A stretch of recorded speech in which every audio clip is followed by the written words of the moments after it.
চোখ না পাক, আমার জিহ্বা না পাক, আমার অন্তর না পাক। আল্লাহর কাছে আমি অপরাধী। এখন উপায় কি এর থেকে মুক্ত হওয়ার? এই দুইটা ভাগ করা লাগবে জীবনটারে। একটা ভাগ বিগত দিন চলে গেল, আর একটা সামনে বাঁচবো কতদিন জানা নাই। পিছনের বাগেও আমার গুনাহ আছে, সামনের জীবনেও গুনাহ হতে কি সম্ভাবনা নাই? আছে।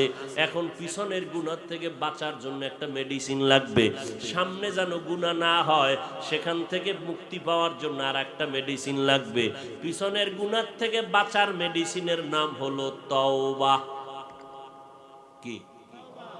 সামনে যেন গুনাহ না হয়, বেঁচে থাকবো, খানা খাবো, ঘুমাবো, সংসার চালাবো, ব্যবসা করব, চাকরি করব, লেখাপড়া করব, কিন্তু গুনাহ যেন আমার আমল নামায় না আসে, সেজন্য একটা মেডিসিন লাগবে সামনের জীবনে। ওই মেডিসিনের নাম হলো তাকওয়া।